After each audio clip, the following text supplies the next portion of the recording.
ஏன் அந்த நேரத்தில் அவங்க மன்னிச்சிருக்கணும்? அரசவையில் இருக்காங்க, என்ன வேணாலும் செஞ்சுருக்கலாம், பழைய விஷயங்களில் நினைச்சு பார்த்து கூட செஞ்சுருக்கலாம். ஆனால் ஏன் மன்னிக்கப்பட்டு அல்லாஹ்வுடைய அந்த அத்தாட்சிக்கு? நபிமார்களுடைய உள்ளமாயிற்று இல்லையா, சுத்தமான தூய்மையான உள்ளம். அது கூட்டு போய் முடிவு பண்றாங்க, மஷூரா செய்யறாங்க, என்ன செய்யலாம் யூசுப் அலைஹிஸ்ஸலாம. அப்ப அந்த அதுல கூட சில சகோதரர்கள் சொன்னாங்க, குத்துலு, கொன்றுங்க அவங்க. சில சகோதரர்கள் நல்லவங்க சொன்னாங்க, அதுல அவித்ரஹூஹு, அல்லது நீங்க ஒரு கிணத்துல தூக்கி வீசிடுவோம். அறிவினர்களில் ஒருவனாயிருப்பேன், அவங்க பக்கம் சார்ந்திருப்பேன், நீ என்ன பாதுகாத்துட்டே அல்லாஹ், இந்த பாதுகாப்புக்கு பிறகு எனக்கு இந்த அழைப்புக்கெல்லாம் மேல எனக்கு சிறைச்சாலை மேலானது அல்லாஹ்ட்ட கேட்கிறாங்க. அப்ப அல்லாஹ்வுடைய அங்கீகரிப்பு ஏன் அங்க இருக்கு? ஃபஸ்தஜாப லஹு, அல்லாஹ் அதை அங்கீகரித்து கொண்டான். யா ரசூலல்லாஹ், குனிந்தால் நம்மளை பார்த்து நம்மளுடைய காரியத்தை முடிச்சிருவாங்க, இருள் சூழ்ந்துருச்சு யா ரசூலல்லாஹ், இனிமேல் உங்க வாழ்க்கை குறித்து நான் கவலைப்படுறேன் ரசூலுல்லாஹ்.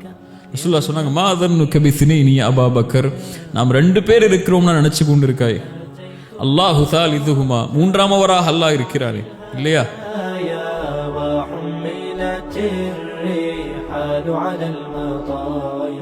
அஸ்ஸலாமு அலைக்கும் வரஹ்மத்துல்லாஹி வபரகாத்துஹு. பிஸ்மில்லாஹிர் ரஹ்மானிர் ரஹீம். அல்ஹம்துலில்லாஹி ரப்பில் ஆலமீன்.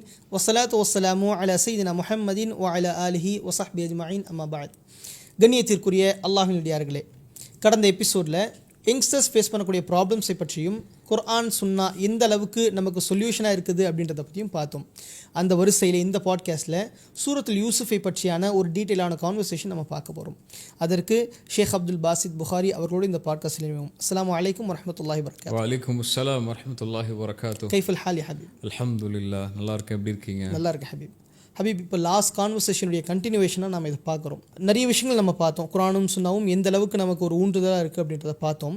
குர்ஆனில் சூரத்துல் யூசுஃப் அப்படின்றது முக்கியத்துவப்படுத்தப்படுது. ஏன்னா பல நபிமார்களுடைய இடத்துல நபி வரலாறு சொன்னாலும் சூரத்துல் யூசுஃப் மட்டும் நபி ஸல்லல்லாஹு அலைஹி வஸல்லம் அவர்களுக்கு ஏன், எப்போது, குறிப்பாக எதற்காக இறக்கப்பட்டுச்சு? பிஸ்மில்லாஹிர் ரஹ்மானிர் ரஹீம். சூரா யூசுஃபை பொறுத்த வரைக்கும் அல்லாஹ் குர்ஆனில் நபிமார்களுடைய வரலாற்றிலிருந்து வித்தியாசப்படுத்தி முழுமையான ஒரு நபியுடைய வரலாற்றை அல்லாஹ் ஒரே சூறால அல்லாஹ் இறக்குன ஒரு சூறால சூரா யூசுஃப் முக்கியமானது.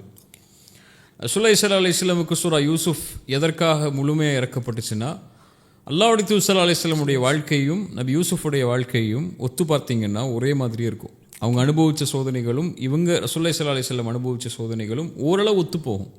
ரசூலுல்லாஹி ஸல்லல்லாஹு அலைஹி வஸல்லமுடைய வாழ்க்கையில் இந்த ஒரு சூறாவின் மூலியமாக அல்லாஹ் நிறைய இடங்களில் வழிகாட்டணும்னு நாடுறான். இது நான் இப்போ சொல்லக்கூடிய ரசூலுல்லாஹி ஸல்லல்லாஹு அலைஹி வஸல்லமுடைய ஆரம்ப காலத்தில் இருந்து ரசூலுல்லாஹ்வுடைய மரணம் வரைக்கும் அல்லாஹ்வுடைய தூதர் இந்த வரலாற்றிலிருந்து எப்படி பாடம் எடுத்தாங்கிறது நம்ம போக போக பேசும்போது நமக்கு புரிய வரும். ரசூலுல்லாஹி ஸல்லல்லாஹு அலைஹி வஸல்லமுடைய வாழ்க்கையில் மிக முக்கியமான காலகட்டம் மக்காவுடைய ஆரம்ப காலம். ரசூலுல்லாஹி ஸல்லல்லாஹு அலைஹி வஸல்லம் அவங்கள நபித்துவத்துக்கு முன்னாடி மக்காவாசிகள் அல் அமீன் அஸ்ஸாதிக்னு சொன்னாங்க, உண்மையாளர், நேர்மையாளர்னு சொன்னாங்க. அவங்கள அரவணைச்சு கொண்டாங்க. தங்களுக்கு வரக்கூடிய பிரச்சனைகளில் கூட தீர்ப்பு சொல்றதுக்கு நபித்துவத்துக்கு முன்னாடி இருந்த முஹம்மது ஸல்லல்லாஹு அலைஹி வஸல்லம் காபாவுடைய கல்லை எடுத்து வைக்கிறதுக்கு குறைஷிகள் அல்லாஹ்வுடைய தூதரை தான் தேர்ந்தெடுத்தாங்க. வரக்கா இப்னு நௌஃபல்கிட்ட போய் அல்லாஹ்வுடைய தூதர் நபித்துவத்தை எடுத்து வைக்கும்போது, நபித்துவத்தை பற்றி அவங்க செவிமடுக்கும் போது வரக்கா இப்னு நௌஃபல் சொன்ன ஒரு வார்த்தையை ரசூலுல்லாஹி ஸல்லல்லாஹு அலைஹி வஸல்லம் நம்பலை. வரக்கா இப்னு நௌஃபல் சொன்னாங்க, எந்த சமூகம் உங்களை அரவணைக்குதோ அதே சமூகம் உங்களை விரட்டும்னாங்க. அது ரசூலுல்லாஹி ஸல்லல்லாஹு அலைஹி வஸல்லம் ஏற்றுக்கொள்ள முடியல. எப்படி என் மக்கள், என் மக்காவாசிகள், என் குறைஷிகள், என் குடும்பத்தார்கள் எப்படி என்னை விரட்டுவாங்கன்னு நினைச்சாங்க. அல்லாஹ்வுடைய தூதர் நபித்துவத்தை எடுத்து வைக்க ஆரம்பித்த உடனேயே அபூலஹப் என்ன சொன்னா, நபியே நீ நாசமாவீராக, முஹம்மதே நாசமாவீராக, அல்லாஹ் வசனம் இறக்கணும், தப்பத் யதா அபி லஹபி வதப். அபூலஹபுடைய அந்த வார்த்தைக்கு அப்புறம் ரசூலுல்லாஹி ஸல்லல்லாஹு அலைஹி வஸல்லம் அவங்க அதை ஏற்றுக்கொள்ள முடியல. அவங்களால தன் குடும்பத்தார் தன்னை சபிக்கிறாங்க. ரசூலுல்லாஹி ஸல்லல்லாஹு அலைஹி வஸல்லமுடைய வாழ்க்கையில் 2 ஆண்டுகள் ஏற்படுது. மக்காவுடைய காலத்தில் 2 ஆண்டுகள் ரசூலுல்லாவையும் அவங்களோட இஸ்லாமை ஏற்றுக்கொண்ட எல்லாரையும் ஒதுக்கி வச்சுறாங்க மக்காவாசிகள். நீங்கள் ஒதுங்கி போயிருங்கன்னு சொல்லி, உங்களுக்கும் இடையில வியாபார தொடர்போ, வணிக தொடர்போ, உணவு தொடர்போ, திருமண தொடர்போ எதுவுமே கிடையாது. சஹாபாக்கள் சொல்கிறாங்க, அந்த 2 ஆண்டுகளை பற்றி, அபூ தாலிபுடைய பள்ளத்தாக்கில் இருந்த 2 ஆண்டுகளை பற்றி, எங்களுடைய குழந்தைகளுக்கு பால் கொடுக்கறதுக்கு எங்களுடைய பெண்களுடைய மார்பில் பால் சுரக்காது, குழந்தைகள் அழகக்கூடிய சப்தத்தோடு தான் நாங்கள் இரவுடைய தூக்கத்தை எடுத்துக்கொள்வோம். ஆட்டின் புழுக்கைகளை சாப்பிட்டு, நாங்கள் இலைத்தலைகளை சாப்பிட்டு எங்களுடைய வயிற்றை ஆட்டிக்கொண்டோம். அவ்வளவு கொடுமையான நிகழ்வுகளை 2 ஆண்டுகள் ரசூலுல்லாஹி ஸல்லல்லாஹு அலைஹி வஸல்லம் சந்திச்சாங்க. அது மட்டுமல்ல, அல்லாஹ்வுடைய தூதரை நபித்துவத்துக்கு முன்னாடியும் நபித்துவத்திற்கு பிறகும் செல்வத்தாலையும் உடலாலையும் தன்னுடைய வாழ்க்கையாலையும் அரவணைச்சு கொண்டவங்க யார்? ஹதீஜா ரலியல்லாஹு அன்ஹா, அல்லாஹ்வுடைய தூதர் ஸல்லல்லாஹு அலைஹி வஸல்லம் உடைய மனைவி இல்லையா? நபித்துவத்துக்கு முன்னாடியும் அவங்க தான் அல்லாஹ்வுடைய தூதருக்கு உறுதுணையாக இருந்தாங்க. செல்வத்தாலையும் உடலாலையும் சரி, தன்னுடைய வாழ்வு முழுவதாலும் சரி. அதனால தான் ரசூலுல்லாஹி ஸல்லல்லாஹு அலைஹி வஸல்லம் எல்லா மனைவிமார்களும் ஹதீஜாவை பற்றி நினைவு கூறும்போது கொஞ்சம் இடைஞ்சல் கொடுக்கும்போது ரசூலுல்லாஹ் சொன்னாங்க, ஹதீஜாவோட யாரும் ஒத்து போக முடியாது உங்களில். அவங்களால அல்லாஹ் அவங்கள மூலியமாக தான் அல்லாஹ் செல்வத்தாலையும் உயிராலையும் என்னை அரவணைத்து கொண்ட அந்த பெண் மூலியமாக தான் அல்லாஹ் எனக்கு குழந்தைகளையும் ஏற்படுத்தினான்னு அவங்களுடைய பெருமையை பேசினாங்க. கடைசி காலத்தில் கூட அந்த ஹதீஜா ரலியல்லாஹு அன்ஹா அல்லாஹ்வுடைய தூதர் இஸ்லாமை எடுத்து வைக்கும்போது செல்வத்தால் ஒதுக்கி வைக்கப்படும் முழு செல்வத்தையும் அல்லாஹ்வுடைய தூதருக்கு கொடுத்தாங்க. தன்னுடைய முழு ஒத்துழைப்பையும் அல்லாஹ்வுடைய தூதர் ஸல்லல்லாஹு அலைஹி வஸல்லம் கொடுத்தாங்க. அவங்க தான் வரக்கா இப்னு நௌஃபல்ட்ட அழைச்சிட்டு போய் நபித்துவத்துடைய செய்திகளை சொல்லி, நபியே உங்களை அல்லாஹ் கைவிட மாட்டா அப்படின்னு சொல்லி ஆறுதல் சொன்னாங்க அல்லாஹ்வுடைய தூதருக்கு. தனக்கு உறுதுணையாக பக்கமலமாக இருந்த ஒரு உறவை அல்லாஹ் எடுக்கிறான். ஹதீஜா ரலியல்லாஹு அன்ஹா மரணமாயிடுறாங்க. அவங்களுக்கு ஹதீஜாவுக்கு அப்புறம் அல்லது அதுக்கு மேலேயே ஆறுதலாக இருந்தவங்க அபூ தாலிப், அவங்களுடைய தந்தையின் உறவினர், தந்தையுடைய சகோதரர். அவங்களுடைய சாட்சா அவங்க இருக்கிற வரைக்கும் மக்காவாசிகள் ரசூலுல்லாஹ்வுக்கு பக்கமே வர முடியாது, நெருங்க கூட முடியாது. அபூ தாலிப் இருக்கிற வரைக்கும் ரசூலுல்லாஹ்வை யாரும் எதுவும் சொல்ல முடியாது. அவங்கள்ட்ட வந்தால் சொல்லுவாங்க, ரசூலுல்லாஹ்வை கொஞ்சம் அமைதியாக இருக்க சொல்லுங்க அப்படின்னு சொல்லி. அபூ தாலிப் தான் ரசூலுல்லாஹ்ட்ட சொல்லுவாங்க, கொஞ்சம் விட்டுருப்பான்னு சொல்லி. என் சூரியனை வலது கரத்தில் கொடுத்தாலும் சந்திரனை இடது கரத்தில் கொடுத்தாலும் சரி, ஒருபோதும் இந்த லா இலாஹ இல்லல்லாஹ் நான் விலக மாட்டேன்னு சொல்ல அபூ தாலிப்ட்ட தான் சொன்னாங்க. அல்லாஹ் அந்த ஒரு துணையும் அகற்றிடுறான். அபூ தாலிபும் மரணமாயிடுறாங்க. அதுக்கப்புறம் யார் நமக்கு உறுதுணையாக இருப்பா? சரி, நம்முடைய குடும்ப தலைவர்கள் தாயிஃபில் வசிக்கிறாங்க, தாயிஃபுக்கு போவோம், தாயிஃபில் போய் நம்ம போய் எடுத்து வைப்போம் செய்தின்னு சொல்லி தாயிஃபுக்கு பயணம் மேற்கொள்கிறாங்க. அங்கேயும் உறவினர்கள் வாயால் சொல்கிறாங்க, வேறு ஆள் கிடைக்கல அல்லாஹ்வுக்கு உங்களை தவிர நபியா தேர்ந்தெடுக்கிறதுக்குன்னு சொல்லி உடஞ்சி போயிடறாங்க. ரசூலுல்லாஹ் சிறுவர்களை கொண்டும் வாலிபர்களை கொண்டும் கல்லால் எறிஞ்சு விரட்ட சொல்கிறாங்க அல்லாஹ்வுடைய தூதரை. அல்லாஹ்வுடைய தூதர் ஸல்லல்லாஹு அலைஹி வஸல்லம் முகமெல்லாம் ரத்தமாகிறது, காலெல்லாம் ரத்தமாகிறது. ரசூலுல்லாஹி ஸல்லல்லாஹு அலைஹி வஸல்லம் கவலையோட மக்காவை நோக்கி திரும்பி வர்றாங்க. இப்படி ரசூலுல்லாஹி ஸல்லல்லாஹு அலைஹி வஸல்லம் வாழ்க்கையில் ஹதீஜாவுடைய மரணம் ரலியல்லாஹு அன்ஹு, அபூ தாலிபுடைய மரணம், தாயிஃபுடைய விரட்டல், 2 ஆண்டுகளுடைய அந்த சிறைவாசம், ரசூலுல்லாஹ்வுடைய எல்லாம் பறிக்கப்பட்டுடுச்சு. கண்ணியமாக வாழ்ந்தாங்க அல்லாஹ்வுடைய தூதர், கண்ணியத்தை எடுத்துட்டாங்க மக்காவாசிகள். உரிமையோடு வாழ்ந்தாங்க மக்கால குடும்பத்தார்கள், உரிமை பறிக்கப்பட்டுடுச்சு. உறவுகளுடைய இழப்புகள் எல்லாம் நடக்குது. ரசூலுல்லாஹ்வுக்கு ஒரு பெரிய இருள் சூழுது. இப்போ இந்த இருள் இருந்து அல்லாஹ்வுடைய தூதருக்கு வழிகாட்டணும். இதே இருள் தான் யூசுஃபையும் சூழ்ந்துச்சு. அவங்க தான் அழகு, உலகத்தில் படைக்கப்பட்ட அழகுலேயே பாதி அழகோடு படைக்கப்பட்ட நபின்னு சொல்லி மேராஜில் யூசுஃபை பார்த்தோன்னு ரசூலுல்லாஹி ஸல்லல்லாஹு அலைஹி வஸல்லம் சொன்னாங்களே இல்லையா? யாக்கூப் அலைஹிஸ்ஸலாமுடைய பிள்ளைகள்லேயே யாக்கூப் அலைஹிஸ்ஸலாமுக்கு விருப்பமான பிள்ளை யார்? யூசுஃப் அலைஹிஸ்ஸலாம். ரசூலுல்லாஹி ஸல்லல்லாஹு அலைஹி வஸல்லம் நபி யூசுஃபை பற்றி சொல்லும்போது நபியின் மகன் நபி கரீம் இப்னு கரீம், கண்ணியமிக்கவரின் மகன், கண்ணியமிக்கவர் யார்? இப்ராஹிம் அலைஹிஸ்ஸலாமுடைய மகன் இஸ்ஹாக்குடைய மகன் யாக்கூபுடைய மகன் யூசுஃப். ஒரு நபியுடைய அந்தஸ்தில், நபிமார்களுடைய வம்சத்தில் நபியுடைய அந்தஸ்திலேயே பிறக்கக்கூடிய ஒரு குழந்தை அது. எல்லாம் இருந்தது. ஆனால் அவங்களுடைய சகோதரர்கள் திட்டம் தீட்டி அவங்கள விரட்டி ஒதுக்கி தந்தையை விட்டு பிரித்து ஒரு இருளில் கொண்டு போய் சேர்த்துறாங்க. அந்த கிணத்துல தூக்கி போட்டு வீசிடுறாங்க. அந்த வரலாறு நமக்கு தெரியும், அது போக போக பேசுவோம். இப்போ யூசுஃப் அலைஹிஸ்ஸலாம் எப்படி இருள் நின்னாங்களோ அதே மாதிரி அல்லாஹ்வுடைய தூதர் ஸல்லல்லாஹு அலைஹி வஸல்லம் வாழ்க்கையிலையும் இருள் சூழுது. இப்போ அல்லாஹ் நபி யூசுஃபின் வரலாற்றின் மூலியமாக நபிக்கு அந்த இருளிலிருந்து வெளிவருவதற்குரிய பாடங்களை கொடுக்க ஆரம்பிக்கிறான். நபி யூசுஃப் எப்படி கடந்தார்னு பாருங்க நபியே. இந்த வரலாற்றின் மூலியமாக நீங்களும் பாடம் படித்து நபி யூசுஃப் எந்த நோக்கத்தின் நோக்கி போனாரோ அதே நோக்கத்தை நோக்கி தான் நீங்களும் போக போகிறீங்க. அதனால் தயாராகுங்கன்னு அல்லாஹ் நபிக்கு வழிகாட்டுவதற்காக அந்த கவலையின் ஆண்டுகளில் இறக்கப்பட்ட சூறா தான் நபி யூசுஃப் அலைஹிஸ்ஸலாமுடைய சூறா. அல்ஹம்துலில்லாஹ். ஹபீப், இந்த நபி ஸல்லல்லாஹு அலைஹி வஸல்லம் இவ்வளோ சிரமங்களை தாண்டி வந்திருக்காங்க அப்படின்றத பார்த்தோம். இப்போ யூசுஃப் அலைஹிஸ்ஸலாமுடைய ஆரம்பகட்ட காலத்தில் சிறு வயது அப்படின்னு நம்ம வரலாறு எந்த கிதாப் எடுத்து பார்த்தாலும் அந்த கிணற்றுடைய சம்பவம் அது அல்லது மனாமுடைய சம்பவம், அந்த ட்ரீமுடைய சம்பவம் பற்றி நம்ம பார்க்குறோம். எந்த அளவுக்கு இந்த ட்ரீமுடைய சம்பவம் ஏன் நமக்கு இவ்வளவு விஷயத்தை ஏற்படுத்த தாக்கத்தை? யூசுஃப் அலைஹிஸ்ஸலாம் ஒரு கனவு காண்றாங்க சிறு வயதில் இருக்கும்போது. அல்லாஹ் அதை தான் சொல்கிறான். யார்கிட்ட சொல்கிறாங்க? அவங்களுக்கு விருப்பமாக இருக்கக்கூடிய தந்தைகிட்ட சொல்கிறாங்க. வாப்பாட்ட போய் சொல்கிறாங்க, யா அபதி இன்னி ரஅய்து அஹத அஷர கௌகபன் வஷ்ஷம்ஸ வல் கமர ரஅய்துஹும் லி சாஜிதீன். அவ்வளோதான் சொல்கிறான். என் தந்தையே, ஒரு கனவு பார்த்தேன். அந்த கனவுல சூரியனும் சந்திரனும் 11 நட்சத்திரங்களும் எனக்கு முன்னால் பணிகிறது, சஜிதா செய்கிறது, பணிந்து நிற்குது. இந்த கனவை நான் பார்க்குறேன் அப்படின்னு சொல்லி நபி யூசுப் அலைஹிஸ்ஸலாம் தன்னுடைய தந்தை யாக்கூப்கிட்ட போய் சொல்கிறாங்க. ஏன் அல்லாஹ் இந்த கனவை நபி யூசுஃபுக்கு ஏற்படுத்துகிறான் அப்படின்னா, இந்த கனவு தான் அவங்களுடைய வஹியுடைய துவக்கம்.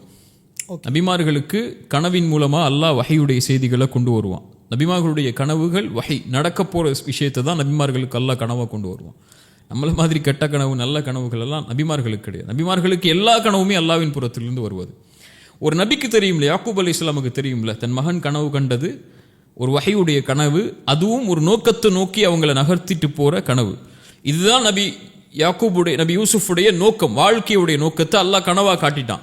இனிமேல் அவங்களுடைய பயணம் ஆரம்பிக்க போகுது. அதனால தான் கனவு கண்ட உடனேயே நபி யாக்கூப் அலைஹிஸ்ஸலாம் சொன்னாங்க, இந்த கனவை உன்னுடைய சகோதரர்கள்ட்ட நீங்கள் சொல்லாதீங்க, இப்படித்தான் அல்லாஹ் உன்னை சோதிக்க போகிறான், அல்லாஹ் உன்னுடைய அருளை முழுமையாக்குவான், நீ உன்னுடைய பாதையை தொடருன்னு சொல்லி தன்னுடைய மகனுக்கு இந்த கனவின் மூலமாக வழிகாட்டுறாங்க. அந்த கனவை அவங்க சொல்லாமல் சகோதரர்கள்ட்ட மறைச்சிடுறாங்க நபி யாக்கூபுடைய பேச்சை கேட்டு. ஏன்னா அந்த 11 சகோதரர்களும் நபி யூசுப் அலைஹிஸ்ஸலாம் மேலே கொஞ்சம் பொறாமை கொண்டு இருக்காங்க. அல்லாஹ் அப்படி தான் குர்ஆன்ல சொல்கிறான். தந்தைக்கு நெருக்கமாக நபி யூசுப் அலைஹிஸ்ஸலாம் இருக்கிறாங்க. தந்தையை விட்டு எப்படியாவது இவங்களை பிரிக்கணுங்கிறது அவங்களுடைய நோக்கமாக இருக்குது. அவங்க கனவை சொல்லாமலேயே தந்தையை விட்டு பிரித்து, அதில் சில சகோதரர்கள் சொன்னாங்கன்னு சொல்லி குர்ஆன் சொல்லுது, குத்துலு, கொன்றுங்க அவர்கள்னு சொன்னாங்க. ஒருவேளை கனவை சொல்லியிருந்தா, கனவை சொல்லாமலேயே நபி யூசுப் அலைஹிஸ்ஸலாம சகோதரர்கள் கொலை செஞ்சிருங்கன்னு சொன்னாங்க அப்படின்னா, கனவை சொல்லியிருந்தா என்ன இருக்கும்? இன்னும் அவங்கள வெறுத்து எப்படியாவது அந்த சிதைக்கணும்னு ஆசைப்பட்டிருப்பாங்க. அதனால தந்தையிட்ட அனுமதி கேட்குறாங்க, யூசுஃபை பிரிச்சணுங்கிறதுக்காக பிரித்து கொண்டு போய் எங்கேயாவது விட்டுருவோம் நபி யூசுஃபன்னு சொல்லி சகோதரர்கள் 11 பேர் முடிவு பண்ணி கூட்டிட்டு போகிறாங்க. அதில் 11 பேரில் ஒரு சின்னவர் 10 பேர் கூட்டு போகிறாங்க. கூட்டு போய் முடிவு பண்ணுறாங்க, மஷூரா செய்கிறாங்க, என்ன செய்யலாம் யூசுப் அலைஹிஸ்ஸலாம. அப்போ அதில் இருக்கக்கூடிய சில சகோதரர்கள் சொன்னாங்க, குத்துலு, கொன்றுங்க அவங்க. சில சகோதரர்கள் நல்லவங்க சொன்னாங்க, அதில் அவித்ரஹூஹு, அல்லது நீங்கள் ஒரு கிணத்துல கயாபத்தில் ஜுப், கிணத்துல தூக்கி வீசிடுவோம், அந்த கிணத்துல இருக்கட்டும், யாராவது வழியில் வர்றவங்க எடுத்துகிட்டு போகட்டும் நபி யூசுஃபை அப்படின்னு சொல்லி அறிவுரை சொல்கிறாங்க. அந்த மாதிரியே கிணத்துல வீசிடுறாங்க, வரக்கூடியவங்க எடுத்துகிட்டு போகிறாங்க. இந்த ஒரு நிகழ்வுக்குள்ள அல்லாஹ் நபி யூசுப் அலைஹிஸ்ஸலாமை கொண்டு வர்றான். அந்த கனவுடைய துவக்கம் இந்த கிணற்றுடைய அந்த இருள யூசுப் அலைஹிஸ்ஸலாம் இருந்ததுதான். ஏன் அந்த இருள யூசுப் அலைஹிஸ்ஸலாம் அல்லாஹ் இருக்க வச்சார்னா, இதே இருளத்தான் எல்லா நபிமார்களுடைய வாழ்க்கையிலையும் அல்லாஹ் இருக்க வைப்பான். அதே இருளத்தான் ரசூலுல்லாஹி ஸல்லல்லாஹு அலைஹி வஸல்லம் சொன்ன மாதிரியும் அல்லாஹ்வுடைய தூதர் ஸல்லல்லாஹு அலைஹி வஸல்லமும் இருந்தாங்க. அவங்களுடைய எல்லா கண்ணியும் பறிக்கப்பட்டுச்சு, இங்கேயும் இவங்களுடைய கண்ணியமும் பறிக்கப்பட்டுடுச்சு. நபியுடைய மகனுங்கிற அந்தஸ்தெல்லாம் கிடையாது கிணத்துல இருக்கும்போது, இல்லையா? தந்தையுடைய அரவணைப்பெல்லாம் கிடையாது, சகோதரர்களால் விரட்டி விடப்பட்டாங்க. அங்கேயே அதே மாதிரி தான் ரசூலுல்லாஹி ஸல்லல்லாஹு அலைஹி வஸல்லம் வாழ்க்கையிலையும் இதே இருளை யூசுப் அலைஹிஸ்ஸலாம் அனுபவிக்கிறாங்க. அதே இருளை ரசூலுல்லாஹி ஸல்லல்லாஹு அலைஹி வஸல்லம் அனுபவிக்கிறாங்க. எல்லா நபிமார்களும் இதே இருளை அனுபவிச்சாங்க. இந்த இருளின் மூலமாக தான் அவங்க தன்னுடைய உள்ளத்துடைய நம்பிக்கையை ஆழமாக்குனாங்க. அதுதான் ரசூலுல்லாஹி ஸல்லல்லாஹு அலைஹி வஸல்லமுக்கு இதை பாடமாக்குற அல்லாஹ். நபி யூசுப் அலைஹிஸ்ஸலாமுடைய அந்த நம்பிக்கை கிணத்தில் அந்த குழந்தை தவிப்பெல்லாம் நம்ம வார்த்தைகளால் சொல்ல முடியாது. ஒரு குழந்தை தந்தையை விட்டு பிரிக்கப்பட்டு சகோதரர்களாலேயே கிணத்தில் தூக்கி வீசப்படும் போது அந்த குழந்தையோட மனசு எப்படி தவிச்சிருக்கும், அந்த கிணத்துல எத்தனை நாட்கள் இருந்தாங்கன்னு தெரியாது நமக்கு.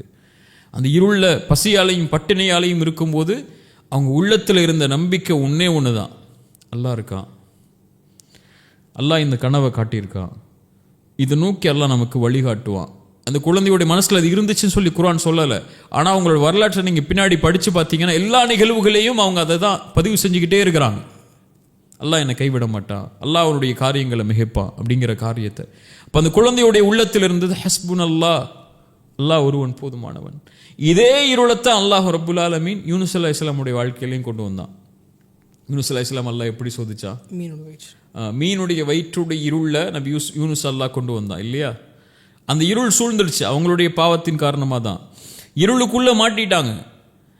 அல்லாஹ் இதே மாதிரி இருள நபிமார்களுக்கு மட்டும் இல்லை நமக்கும் கொடுக்கலாம். எல்லாருடைய வாழ்க்கையிலையும் ஒரு நாள் இந்த இருள் வரும். நபி யூனுஸுடைய வாழ்க்கையிலே அந்த இருள் வருது. வெளியேறதுக்கு என்ன செய்யறது? யாரை துணை கொள்றது? லா இலாஹ இல்லா அன்த், என்ன சொன்னாங்க? சுப்ஹானக இன்னி குன்து மினல் சுப்ஹானக இன்னி குன்து மினல் ஸாலிமீன். வணங்க தகுதியானவனே, உன்னை தவிர யாரும் இல்லை, நீ பரிசுத்தமானவன், நான் அநீதம் செய்தவனில் ஒருவன், யா அல்லாஹ், உன்னை தவிர யாரும் எனக்கு இல்லை, வெளியாக்குன்னு அல்லாஹ் வெளியாக்கிட்டான். இதே இருள் தான் மூசா அலைஹிஸ்ஸலாமையும் சூழ்ந்துச்சு. முன்னாடி கடல், பின்னாடி ஃபிரௌன். மூசாவுடைய சமூகம் சொன்னது, கைவிட்டு விட்டீங்க மூசா, எங்களை போய் நடு ரோட்டில் விட்டு கூட்டு வந்துட்டீங்க, அழிவுக்கா நம்ம வந்தோம் மூசா, இப்படி எங்களை விட்டுட்டீங்களே இருளன்னு சொன்னாங்க.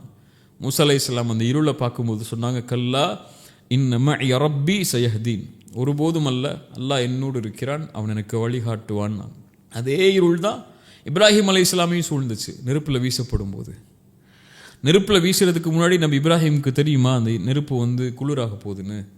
கண்டிப்பாக தெரியாது. இனிமே நான் வாழ போறேனா இல்லை இந்த நெருப்பில் எரிஞ்சு சாக போறேனா எதுவுமா தெரியுமா? தெரியாது. ஒரு இக்கட்டான வாழ்க்கையோட நிலைமை வந்து நிற்குது இல்லையா? என்ன ஆக போகுதுன்னு தெரியல.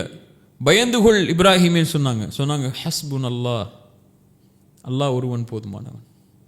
ரசூலுல்லாஹி ஸல்லல்லாஹு அலைஹி வஸல்லம் தௌருடைய குகையிலையும் அந்த இருள் சூழுது, அபூபக்கர் உட்கார்ந்து இருக்கிறாங்க, அபூபக்கர் கவலை கொள்றாங்க, யா ரசூலல்லாஹ், குனிந்தால் நம்மளை பார்த்து நம்மளுடைய காரியத்தை முடிச்சிருவாங்க, இருள் சூழ்ந்துருச்சு யா ரசூலல்லாஹ், இனிமேல் என் உங்க வாழ்க்கை குறித்து நான் கவலைப்படுறேன் ரசூலுல்லாஹ்.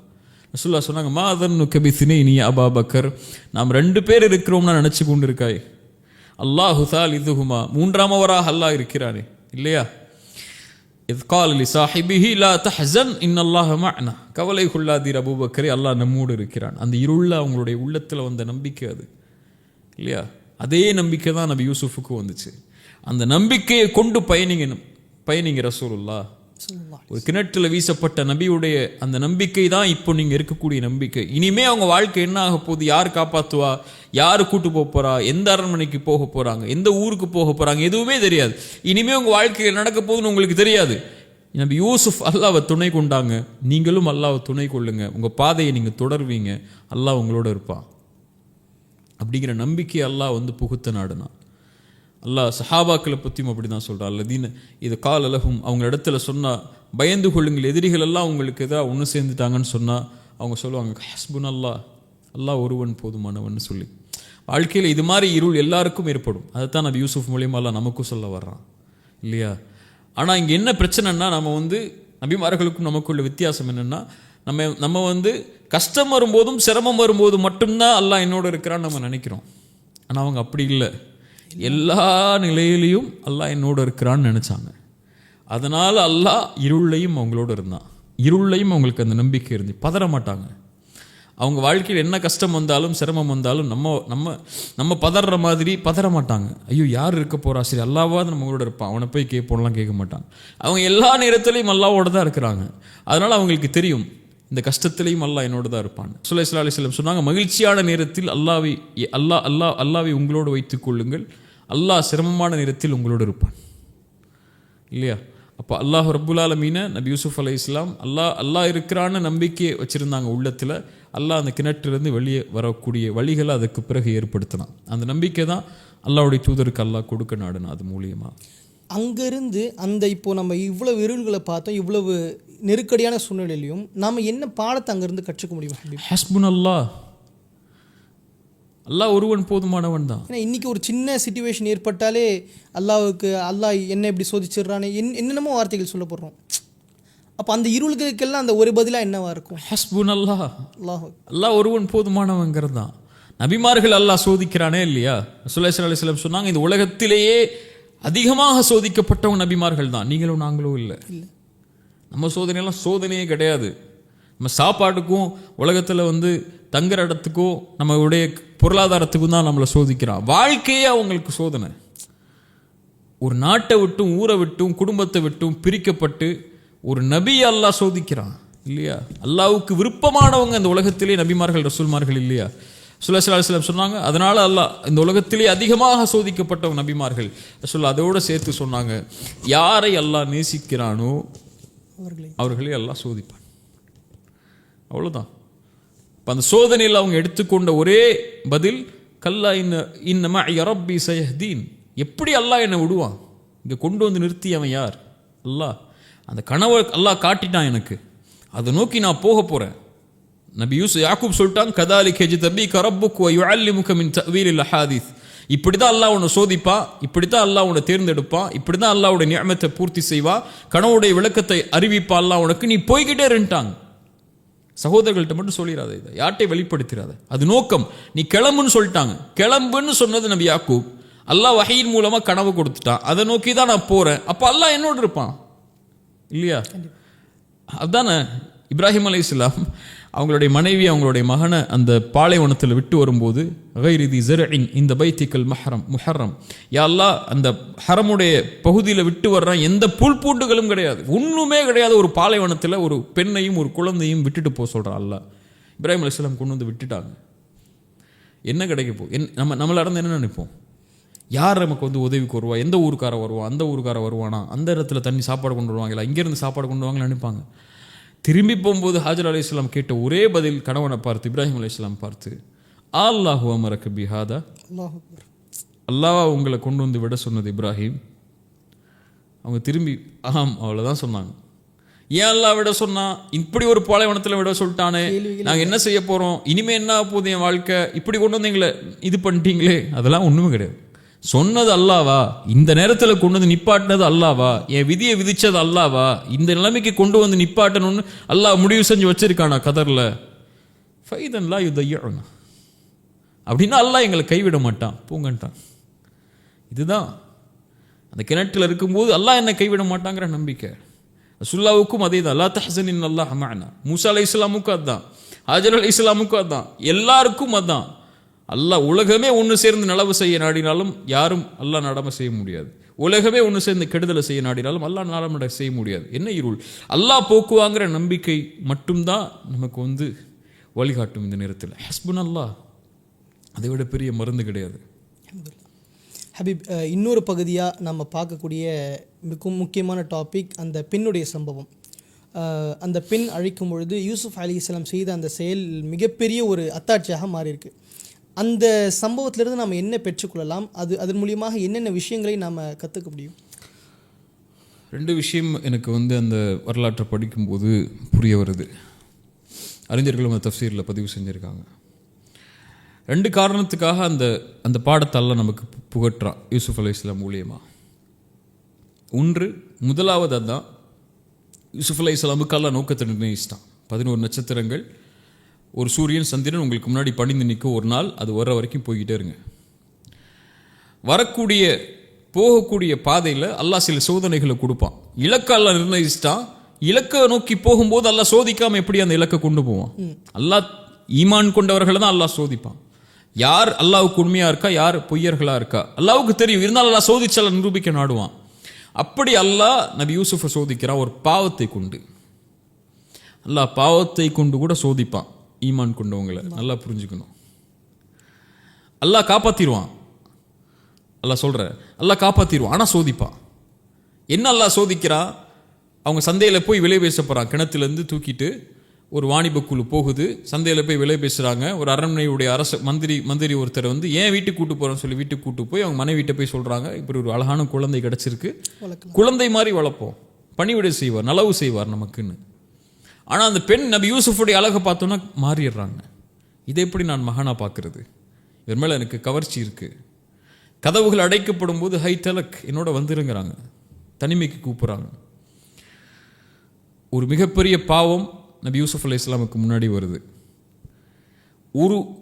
அந்த பாவத்தின் பக்கம் நபி யூசுப் நெருங்கி இருந்தாங்கன்னா நோக்கம் போயிருக்கும், நோக்கத்தை நிறைவேற்றிருக்க முடியாது இல்லையா? அதுதான் வாழ்க்கையுடைய நோக்கத்தை நோக்கி போகும்போது பாவங்களை ஒரு மனிதன் பாவங்களால் சோதிக்கப்படும் போது அந்த டைரக்ஷனை பாவத்தின் பக்கம் திரும்பிட்டான்னா அவ்வளோதான், நோக்கத்தை மறந்துடுவான். நோக்கத்தை நோக்கி போக முடியாது அவனால், எல்லாம் தடுத்துருவான். இப்போ அந்த சோதனையிலேருந்து நபி யூசுப் வெற்றி பெறணும், நோக்கத்தை நோக்கி போகணும்னா அந்த பாவத்திலிருந்து தப்பிச்சு போகணும். ஷைத்தா இழுக்கிறான், அல்லாஹ் சோதிக்கிறான். என்ன செய்யறது? கால மஅதல்லாஹ், வெற்றி பெறணும் அவங்க. கால மஅதல்லாஹ், அல்லாஹ் போதும், அல்லாஹ் என்னை பாதுகாக்கட்டும் இருந்து. இன்னஹு ரப்பி அஹ்ஸன மத்வாய, உன் கணவர் உன் எஜமானர் என் எஜமானர் என்னை கண்ணியமாக வச்சிருக்காரு, நான் போய் எப்படி உனக்கு இப்படி ஒரு துரோகத்தை செய்ய முடியும்? இன்னஹு லா யஃப்லிஹு ஸாலிமூன், அநீதம் செய்கிறவங்க எப்படி வெற்றி பெறுவாங்க? பெண்ணே, நான் உன்னை தாய் மாதிரி பார்க்குறேன். எந்த இருள் இருந்தாலும் எந்த கதவுகள் அடைக்கப்பட்டிருந்தாலும் ரப்பு என்ன பார்க்குறான். அவனை ஒரு வேறொரு நோக்கத்தை நோக்கி அனுப்பி வச்சிருக்கான். நான் போய் எப்படி ஹராம செய்ய முடியும்? நான் ஹராம செஞ்சுட்டா அந்த நோக்கத்தை நோக்கி போக முடியாது. அல்லாஹ் எனக்கு வச்ச ரஹ்மத்தை நோக்கி போக முடியாது இல்லையா? ரசூலுல்லாஹி ஸல்லல்லாஹு அலைஹி வஸல்லம் ஹதீஸை நினைவு கூர்றேன். ரசூலுல்லாஹி ஸல்லல்லாஹு அலைஹி வஸல்லம் சொன்னாங்க, அல்லாஹ்விடத்தில் இருப்பதை அவன் அனுமதித்த முறையில் தான் பெற்றுக்கொள்ள முடியும். அல்லாஹ் உங்களுக்கு ஒன்று வச்சிருக்கான், உங்களுக்கு அது வேணும்னா அல்லாட்ட போகணும்னா நீங்கள் ஹலாலில் போனால் தான் கிடைக்கும். ஹராமில் போய் அல்லாட்ட போய் ஒன்று வாங்க முடியாது. இப்போ ஹராமில் விழுந்துட்டிங்கன்னா அல்லாஹ்வுடைய ரஹ்மத்தை தடுத்துருவீங்க, அல்லாஹ் உங்களுக்கு கொடுக்குறத தடுத்துருவீங்க. அதனால் நான் போக முடியாது, அப்படி என் நோக்கத்தை நோக்கி நான் போகிறேன், எனக்கு இந்த பாவமெல்லாம் தேவையில்லை, மஆதல்லாஹ் அல்லாஹ் போதுமானவன் எனக்குன்னு சொல்லி ஒதுங்கிடுறாங்க. இப்போ அந்த பெண்ணின் மூலமாக அல்லாஹ் அவங்கள சோதிக்கும் போது தன்னுடைய இலக்கை அவங்க முன்வைத்து அல்லாஹ்வுடைய பயத்தை முன் வச்சு அந்த இடத்துலேருந்து விலகி கொள்கிறாங்க. இது ரெண்டாவது, அல்லாஹ் ஒரு ஆணை இயற்கையாகவே பெண்களை கொண்டு தான் அல்லாஹ் சோதிப்பான் இல்லையா? ஸல்லல்லாஹு அலைஹி வஸல்லம் சொன்னாங்க, மா தரக்து பஅதி ஃபித்னதன், எனக்கு பிறகு ஒரு சோதனையாக ஒன்றை விட்டு செல்லவில்லை உங்களை வழிகெடுப்பதற்காக பெண்களை தவிர.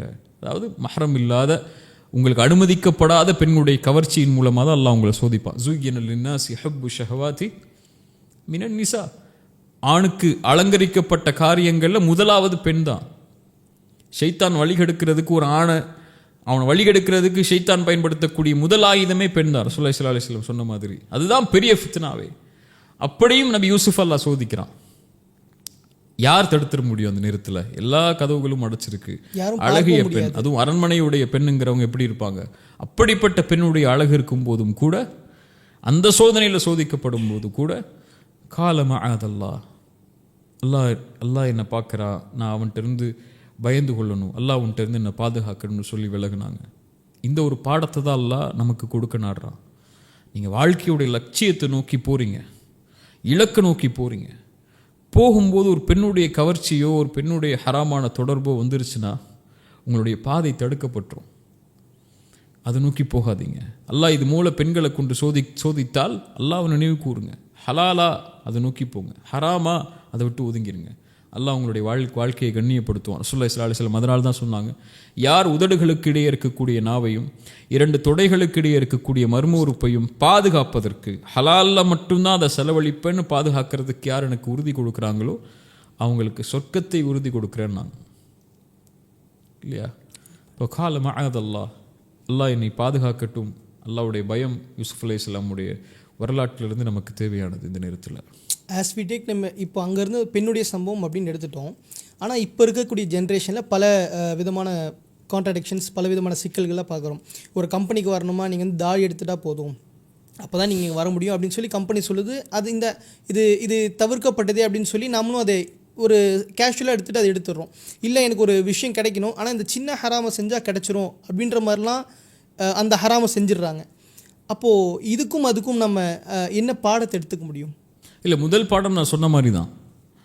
அந்த ஒரு ஹராமில் இருந்து நீங்கள் ஒரு அல்லாஹ் வந்து உங்களை ஒரு ஹராமை கொண்டோ ஒரு பாவத்தை கொண்டோ அல்லாஹ் சோதிக்கிறான்னா, அந்த சோதனையிலிருந்து நீங்கள் வெளியே வரணும்னா அது நீங்கள் அல்லாஹ்வை பயந்து அந்த பாவத்தை விட்டால் மட்டும்தான் நடக்கும். அல்லாஹ்வை பயப்படாமல் நீங்கள் அந்த காரியத்தில் செஞ்சிட்டீங்கன்னா அல்லாஹ்வுடைய உதவி உங்களுக்கு கிடைக்கவே கிடைக்காது. அல்லாஹ்விடத்தில் இருக்கிறத நான் சொன்ன மாதிரி நீங்கள் ஹலால் இல்லாமல் போய் அல்லாஹ்ட்ட போய் நிற்க முடியாது. ஸல்லல்லாஹு அலைஹி வஸல்லம் ஒரு வரலாறு சொன்னாங்கல்ல, 3 பேர் வந்து ஒரு புயல் காலத்தில் ஒரு குகையில் தஞ்சமடைகிறாங்க. 3 பேரும் அல்லாஹ்விடத்தில் ஏதாவது நம்ம செஞ்ச நன்மையை கொண்டு கேட்போம், அல்லாஹ் காப்பாற்றுவோம் நம்மளேன்னு சொல்கிறாங்க. ஒவ்வொருத்தரும் ஒவ்வொன்று சொல்கிறாங்க, 2 பேரும். 3வது ஒருத்தர் என்ன சொல்கிறாரு, எனக்கு ஒரு பெண் தெரியும், அந்த பெண் என்னுடைய உறவினர் தான், ஆனால் இயலாமையில் இருக்கக்கூடியவங்க, என்னிடத்துல பண உதவிக்காக வந்தாங்க. அவங்க திருப்பி கொடுக்க முடியாத பட்சத்தில் நான் அவங்கள்ட்ட வந்து ஒரு நிபந்தனை வைக்கிறேன், என்னோட சேர்ந்து வா, ஹராமில் வா, நான் உனக்கு அந்த பணத்தை விட்டு கொடுத்துறேன், அந்த பணத்தை உனக்கு கொடுத்துட்றேன்னு சொல்லி அந்த பெண்ணும் வேறு வழி இல்லாமல் சம்மதிச்சிட்றாங்க.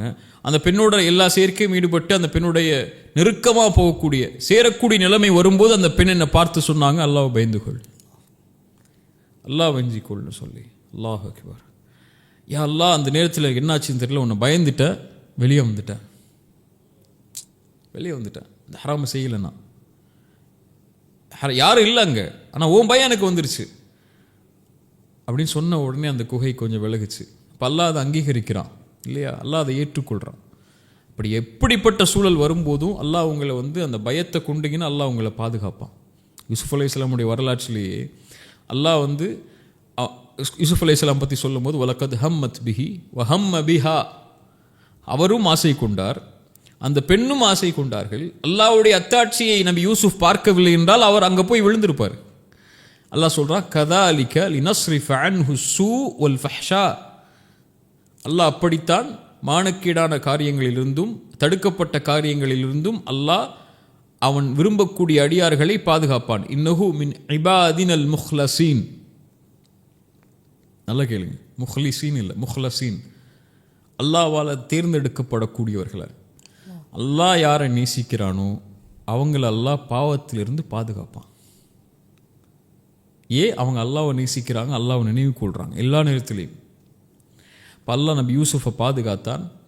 இப்படித்தான் அல்லாஹ் இறை நம்பிக்கை கொண்டு அல்லாஹ்வுக்காக நிற்கக்கூடிய எல்லாரையும் ஹராம விட்டாங்கன்னா அது எதுவாக இருக்கட்டும், ஒரு மிகப்பெரிய நிர்பந்தம் வருது, மிகப்பெரிய சோதனை வருது, மிகப்பெரிய ஒரு இக்கட்டான நிலைமை வருது. நீங்கள் சொல்கிற மாதிரி ஹிஜாப் போடக்கூடாதுன்னு காலேஜில் சொல்கிறாங்க, தாடி எடுக்க சொல்கிறாங்க, அல்லது வேறு வேறு கடமைகள், ஒரு வட்டிக்கு போகக்கூடிய சூழல் வருது. இப்படி எந்த நிலைமை வந்தாலும் என்ன ஆனாலும் பரவாயில்ல, ஏதானாலும் பரவாயில்ல, ஹலாலில் தான் நான் இருப்பேன், நீ அனுமதித்த முறையில் தான் இருப்பேன், என்னை காப்பாத்திரியாலான்னு போய் சரணடைஞ்சிட்டோன்னா கதாலிக லினஸ்ரிஃப அன்ஹு ஸூஅ வல் ஃபஹ்ஷா, அல்லாஹ் காப்பாற்றுவான். நபி யூசுஃப் அல்லாஹ் காப்பாற்றுன மாதிரி. இப்போது காலங்கள் நகர்ந்துட்டு போயிட்டுருக்கு. இப்போது யூசுப் அலைஹிஸ்ஸலாமை ஏன் சிறைச்சாலைக்கு உட்படுத்தப்பட்டாங்க? அல்லாஹ் ஏன் அதை அனுமதிச்சான்? அந்த பெண்ணுடைய சூழ்ச்சி நடக்குது. அந்த பெண் யூசுப் அலைஹிஸ்ஸலாம் அழைக்கிறாங்க. அது யூசுப் அலைஹிஸ்ஸலாம் மறுக்கிறாங்க, ஓடுறாங்க, சட்டை கிழியுது, அவங்க கணவரை வர்றாங்க. அதுக்கப்புறம் கணவருக்கு தெரிஞ்சிருது யார் தப்புன்னாங்கன்னு சொல்லி அந்த சம்பவம் முடிஞ்சிருது. அதுக்கப்புறம் ஊர்வாசிகள் எல்லாம் பேச ஆரம்பிக்கிறாங்க, இப்படி அரண்மனையில் இருக்கக்கூடிய ஒரு பெண் இப்படி ஒரு அசிங்கமான காரியத்தை செஞ்சிட்டாலே அப்படின்னு சொல்லி.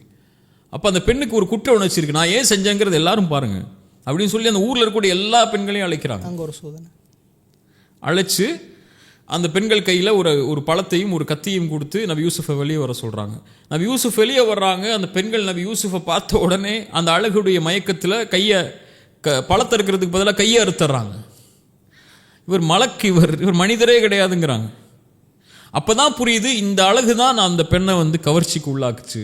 இப்போ இந்த அழகுனால தான் நபி யூசுஃபுடைய அழகில் மயங்கி தான் அந்த பெண் போனாங்கன்னு சொல்லி அந்த பெண் மேலே இரக்கம் கொண்டு நபி யூசுஃபை நிர்பந்திக்கிறாங்க. அந்த நேரத்திலையும் இப்போ அந்த நபி யூசுஃபை எச்சரிக்கிறாங்க, அந்த பெண்மணி நீ ஒன்று என்னோட வந்துரு, நான் உன்னோட இணைந்தே ஆகணும், இல்லையா சிறைச்சாலை கொண்டு போய் போட்டுருவேன். இப்போ 2 தேர்ந்தெடுப்பு அல்லாஹ் வைக்கிறான்.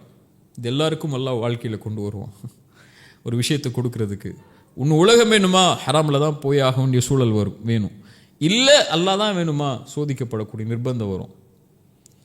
யூசுப் அலைஹிஸ்ஸலாம் அல்லாஹ் அழைக்கிறாங்க. குர்ஆனில் சொல்கிறார், ரப்பி அஸ்ஸிஜ்னு அஹப்பு இலைய மிம்மா யதுஊனனி இலைஹி. யா அல்லாஹ், இந்த எல்லாரும் எதுஊனனினா ஜம, எல்லாரும் சேர்ந்து என்ன அழைக்கிறாங்க உன்னுடைய கட்டளைக்கு மாறு செய்யறதுக்கு. ஆனால் இதை விட எனக்கு சிறைச்சாலை மேலானது. யா அல்லாஹ், அப்பவும் முன் வைக்கிறாங்க பாருங்க. யா அல்லாஹ், நீ என்ன பாதுகாக்கலைன்னா இந்த நேரத்தில் நான் ஏதோ என் சக்தியால் நான் வர்றேன், அல்லாஹ் சிறைச்சாலை கொடுன்னு கேட்கல. நீ என்ன பாதுகாக்கலைன்னா என் நஃப்ஸ இந்த பாவத்திலிருந்து அஸ்பு இலைஹின் அக்கும் மினல் ஜாஹிலீன், அறிவினர்களில் ஒருவனாயிருப்பேன், அவங்க பக்கம் சார்ந்திருப்பேன். நீ என்ன பாதுகாத்துட்டே அல்லாஹ், இந்த பாதுகாப்புக்கு பிறகு எனக்கு இந்த அழைப்புக்கெல்லாம் மேலே எனக்கு சிறைச்சாலை மேலானதுன்னு அல்லாஹ்ட்ட கேட்குறாங்க. அல்லாஹ் என்ன சொல்கிறா? அப்போ அல்லாஹ்வுடைய அங்கீகரிப்பு ஏன் அங்கே இருந்தது? ஃபஸ்தஜாபலஹு, அல்லாஹ் அதை அங்கீகரித்து கொண்டான். வாழ்க்கையில் அல்லாஹ் ஒரு இடத்தை நோக்கி உங்களை நகர்த்திட்டு போகணும்னா சில பாடங்கள்லாம் அல்லாஹ் கொடுத்து தான் ஆவான். அதுவும் இலக்கையும் லட்சியத்தையும் நோக்கி நீங்கள் போகும்போது, ஒரு குறிக்கோளை நோக்கி போகும்போது அல்லாஹ் அப்படியே கைப்பிடிச்சு வாடான்னு சொல்லி இன்பமான பாதையிலே கூட்டு போயிட மாட்டான். கஷ்டங்களையும் இன்னல்களையும் கொடுத்து தான் அந்த வாழ்க்கையோட நிலைமைக்கு கொண்டு போய் வைப்பான் அல்லாஹ். அப்போ தான் அதோடைய அருமை புரியும், அருள் புரியும். இன்றைக்கி என்ன, ஒரு சின்ன வாழ்க்கை ஏதாவது ஒரு விஷயத்தை நோக்கி போகும்போது ஒரு சின்ன இடைஞ்சல் வந்தாலே ஒடிஞ்சு உட்கார்ந்துடுறான் மனுஷன், என்னால் அடைய முடியலையேன்னு சொல்லி. அப்படி இருக்காது வாழ்க்கை.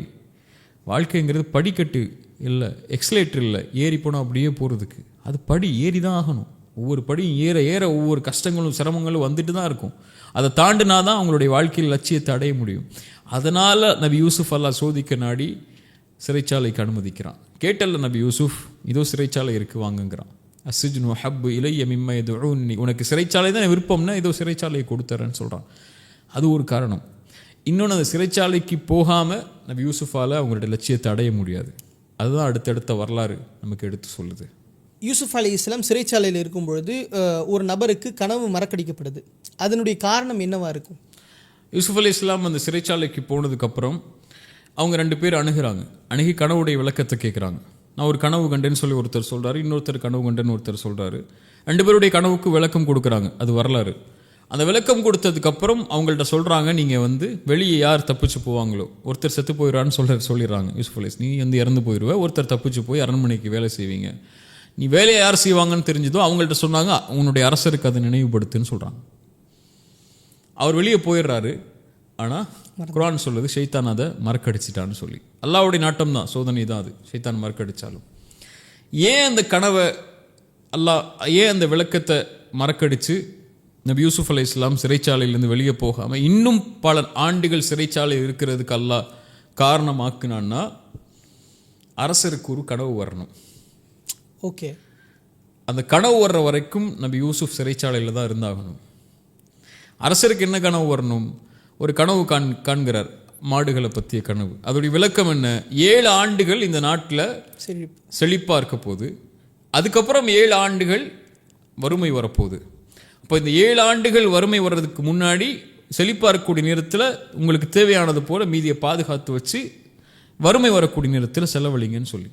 ஒருவேளை அந்த 2 பேரில் ஒருத்தர் தப்பிச்சு போய் நபி யூசுஃபை பற்றி வெளியே சொல்லியிருந்து நபி யூசுஃப் வெளியே வந்திருந்தாங்கன்னா, அந்த கனவு வர்றதுக்கு முன்னாடியே, அல்லது அவங்க வேறு ஏதாவது நாட்டுக்கு அனுப்பப்பட்டிருந்தாலோ, வேறு ஏதாவது நிகழ்வுகள் நடந்திருந்தாலோ, அந்த பஞ்சத்திலேயே அடிபட்டு அந்த மக்களே அந்த அந்த நாடே அழிஞ்சு போயிருக்கும் இல்லையா?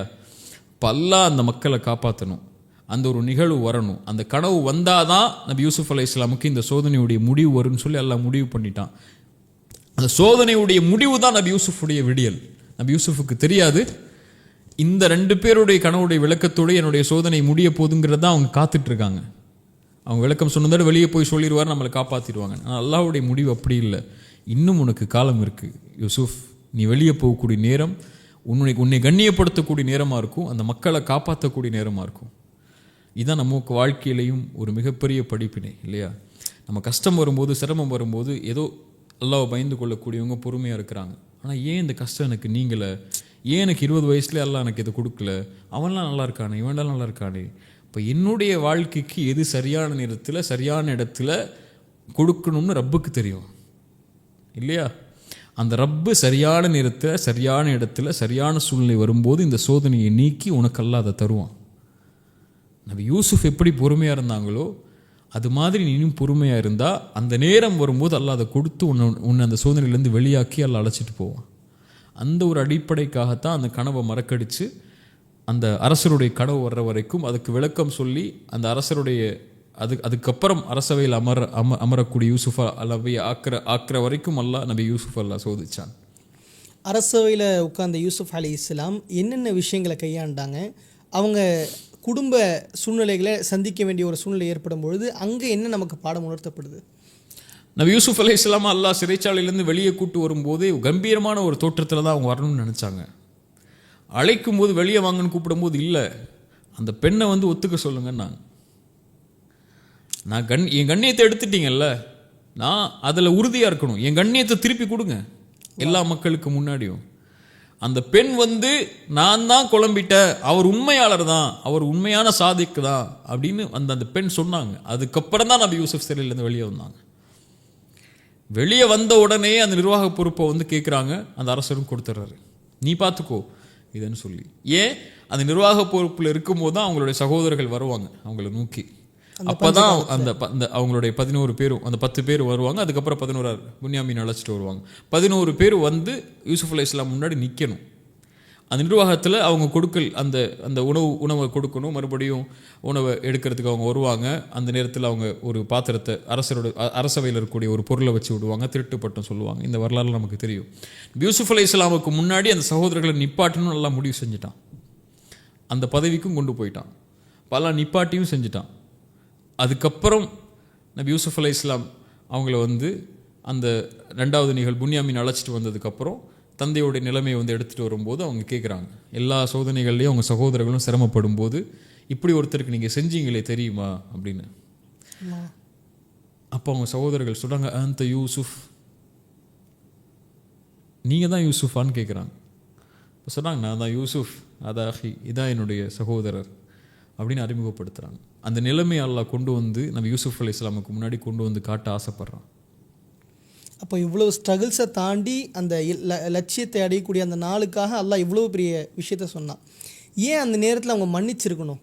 ஏன்னா என்ன வேணா அரசவையில் இருக்காங்க, என்ன வேணால் செஞ்சுருக்கலாம், பழைய விஷயங்களில் நினைச்சு பார்த்து கூட செஞ்சுருக்கலாம். ஆனால் ஏன் மன்னிக்கப்பட்டு அல்லாஹ்வுடைய அந்த அத்தாட்சிக்கு? நபிமார்களுடைய உள்ளம் ஆயிற்று இல்லையா? சுத்தமான தூய்மையான உள்ளம் அது.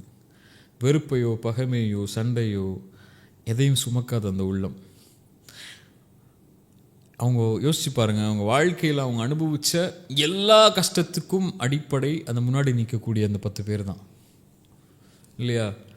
தந்தை இடத்துலேருந்து பிரிக்கப்பட்டதுலேருந்து, கிணத்துல வீசப்பட்டதுலேருந்து, அற்ப கிரயத்துக்கு அந்த வழிப்போக்கர்களுக்கு விலை பேசி சகோதரர்களை விற்றதுலேருந்து, தாம் கண்ணுக்கு முன்னாடியே விற்கிறாங்க. ஒரு அற்ப காசு கொடுத்துட்டு போ, இவனை தூக்கிட்டு போங்கிறாங்க. ஒரு சந்தையில் போய் விலை பேசப்படுறாங்க. ஒரு நபி யூசுஃப்னு சொல்கிற நபி, அவங்க நபியை போய் அல்லாஹ் கிணத்துல வைக்கிறான், நபியை போய் சந்தையில் விலை பேச வைக்கிறான், நபியை அல்லாஹ் வந்து ஒரு பெண்ணுக்கு முன்னாடி சோதிக்கிறான், சிறைச்சாலையில் அல்லாஹ் வாட்டுறான். இந்த எல்லா காரணத்துக்கும் அடிப்படை அவங்க சகோதரர்கள் தான். என்ன வேணாலும் நீங்கள் சொன்ன மாதிரி செஞ்சுருக்க முடியும் நபி யூசுஃபால். ஆனால் ஒரு முஃமின், அல்லாஹ்வை நம்பிக்கை கொள்ளக்கூடியவன், இந்த சோதனைகள் எல்லாம் அல்லாஹ்வின் புறத்திலிருந்து தான் வருது, இவங்கெல்லாம் மனிதர்கள் தான், நம்மளை மாதிரி பலகீனமானவர்கள் தான், என்ன செய்ய முடியும், ஷைத்தான் அவங்கள வழி கெடுத்துட்டான் அப்படின்னு நினைக்கக்கூடிய அந்த நபி, உள்ளம் சுத்தமாக இருக்கக்கூடிய அந்த நபி சொன்னாங்க, லா தஸ்ரீப அலைக்குமுல் யௌம், உங்கள் மேலே இன்னைக்கு பழிதீர்க்கப்படாது, யக்ஃபிருல்லாஹு லக்கும், உங்கள் எல்லாரையும் அல்லாஹ் மன்னிச்சிடட்டும். நான் முன்னாடி சொன்னேன், ரசூலுல்லாஹி ஸல்லல்லாஹு அலைஹி வஸல்லம் வாழ்க்கையில் என்ன அல்லாஹ் இது மூலியமாக படிப்பினை கொடுக்க நாடுறான்னு சொல்லி இதே வார்த்தையை ரசூலுல்லாஹ் கடைசி நேரத்தில் சொன்னாங்க. ஃபத்ஹ் மக்கால உள்ளே போகும்போது குறைஷிகளை பார்த்து முஸ்லீம்கள் சொன்னாங்க, இனிமேல் எல்லா காபாவின் புனிதம் பாதுகாக்கப்படாது, மக்காவின் புனிதம் காஃபிர்களுடைய தலை வெட்டி வீசப்படும்னாங்க. ரசூலுல்லாஹ் சொன்னாங்க, அப்படி எல்லாம் இன்னைக்கு தான் காபாவின் கண்ணியம் பாதுகாக்கப்படும். யார் ஹம்சாவை கொன்னாங்களோ, யார் பிலால், யார் வந்து அவங்களுடைய தோழர்களான தல்ஹாவை கொன்னாங்களோ, யார் வந்து சஹாபாக்களுடைய இழப்புக்கு காரணமானாங்களோ, முஸ்அபுடைய இழப்புக்கு காரணமானாங்களோ, யார் வந்து அத்துணை ஆண்டுகள் 23 ஆண்டுகளுடைய வாழ்க்கையும் இரத்தத்தாலையும் சோகத்தாலையும் பிரிவுகளாலையும் இழப்புகளாலையும் கழிக்க வச்சாங்களோ, அந்த மக்கள் எல்லாம் ஒன்று சேர்ந்து ரசூலுல்லாஹ்வுக்கு முன்னாடி நிற்கிறாங்க கை கட்டி. ரசூலுல்லாஹ் என்ன வேணாலும் செஞ்சுருக்கலாம், நபி யூசுஃப்க்கு இருந்த பதவி மாதிரி அலைஹிஸ்ஸலாம். ரசூலுல்லாஹி ஸல்லல்லாஹு அலைஹி வஸல்லம் சொன்னாங்க, நீங்கள் என்ன நினைக்கிறீங்க என்னை பற்றி, நீங்கள் கண்ணியமானவர் யார் ரசூலுல்லாஹ்னு சொல்கிறாங்க. இப்போ ரசூலுல்லாஹ் சொன்னாங்க, என் சகோதரன் யூசுஃப் எதை சொன்னாரோ அதையே நானும் சொல்கிறேன். எதுக்கு ரசூலுல்லாஹ்க்கு அந்த சூரா இருக்கணும்னு தெரியுதா? இதுக்கு தான். என் சகோதரர் யூசுஃப் சொன்ன வார்த்தையே சொல்லுகிறேன், லா தஸ்ரீப அலைக்குமுல் யௌம் அன்துமுத் துலகா, நீங்கள் விடுதலை செய்யப்படுகிறீர்கள், இன்றைய தினம் உங்கள் மீது பழி தீர்க்கப்படாதுன்னா ரசூலுல்லாஹி ஸல்லல்லாஹு அலைஹி வஸல்லம். அது சுத்தமான உள்ளம். அங்கே வெறுப்போ பகைமையோ அங்கே எதிர்ப்போ அங்கே நிற்காது. இன்றைக்கி ஒரு சின்ன சின்ன விஷயத்துக்கு நம்ம என்ன விஷயத்துக்கலாம், காசு எடுத்துட்டான், நஷ்டத்தை ஏற்படுத்திட்டான், என்னை பற்றி அப்படி பேசிட்டான், என்னை பற்றி பின்னாடி பேசிட்டான், என் வாழ்க்கையில் அதை செஞ்சுட்டான், என் சொத்தை எடுத்துட்டான், என்னை பற்றி இப்படி பேசுகிறா, என்னையே எடுத்துட்டான், சின்ன சின்ன அற்ப காரியங்களுக்கு போய் இவனை மன்னிக்க மாட்டேன், இவனை நான் ஏற்றுக்க மாட்டேன், இவனோட பேச மாட்டேன், முகம் கொடுத்து எத்தனை ஆனாலும் பரவாயில்ல, இவன் நாசமாக போயிடுவான், அழிஞ்சு போயிடுவான்னு சர்வசாதாரணமாக நம்ம உள்ளங்களில் வெறுப்பையும் பகைமையும் சுமந்துக்கிட்டு தான் இன்றைக்கி பலர் வந்து மூட்டையாக கவலைகளை சுமந்துட்டுருக்காங்க. அவன் அப்படி இவன் இப்படி இவன் அப்படி அப்படின்னு. ரசூலுல்லாஹ்வுடைய உள்ளத்திலேயோ நபிமார்களுடைய உள்ளத்திலேயோ எந்த வெறுப்பும் எந்த பகைமையும் எந்த துரோகத்துடைய நினைவுகளும் இருக்காது. எல்லாமே நோக்கத்தை நோக்கி வழிகாட்டுறதுக்காக அல்லாஹ் கொடுக்கக்கூடிய சோதனைகள். இங்கே மனிதர்கள், நம்மளை மாதிரி மனிதர்கள், லா தஸ்ரீப அலைக்குமுல் யௌம், பழி தீர்க்கப்படாது, உங்களை மன்னிக்கட்டும் அல்லான்னு சொன்னாங்க. நபி யாக்கூப் அலைஹிஸ்ஸலாமும் அவங்க பிள்ளைங்க போய் அந்த யூசுஃப் அலைஹிஸ்ஸலாமோட நிகழ்வை பார்த்து சட்டையை தூக்கி போடும்போது கேட்குறாங்க, நாங்கள் குற்றவாளிகளாக உணர்ந்துட்டோம், எங்களை மன்னிச்சிருங்க.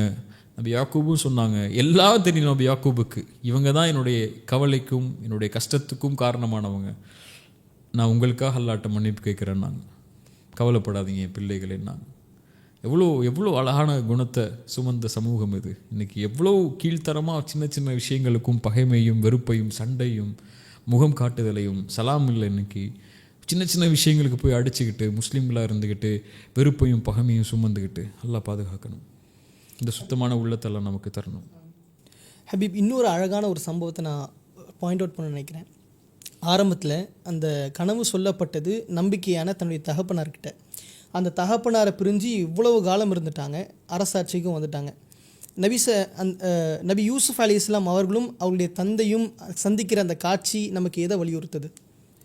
அதுதான் கனவுடைய விளக்கம் இல்லையா?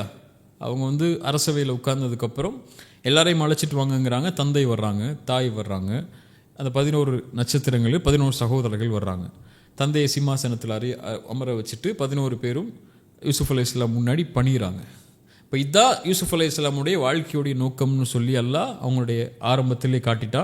நபி யாக்கூபுக்கு இது புரிஞ்சிருச்சு. அதனால சொன்னாங்க, இப்படி தான் அல்லாஹ் உன்னை சோதிக்க போறா, அல்லாஹ் உன்னுடைய நியமத்தை இப்படி தான் அல்லாஹ் முழுமையாக்குவா, அந்த பாதையில் நீ சோதனையில் பயணிச்சுக்கொள், அதனை எடுத்துக்கொள்ளக்கூடிய ஆயுதம் அல்லாஹ் தான், வேறு யாரும் உன்னோட இருக்க மாட்டாங்க, யாரும் உன்னோட இல்லை. நம்ம யூசுஃபுக்கு தெரியும் யாரும் இல்லை அவங்க வாழ்க்கையில், அவங்களோட எந்த உறவும் அவங்களோட இல்லை, அல்லாஹ் ஒருவன் தான் அவங்களோட இருந்தான்.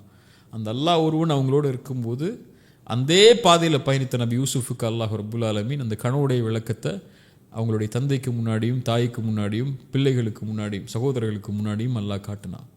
இப்படி அல்லாஹ் முஃமின்களுக்கு நோக்கத்தையும் லட்சியத்தையும் கொடுக்கும்போது அல்லாஹ் சோதனைகளுக்கு பிறகு கொடுக்கக்கூடிய வெற்றி மிக பிரம்மாண்டமாக இருக்கும்.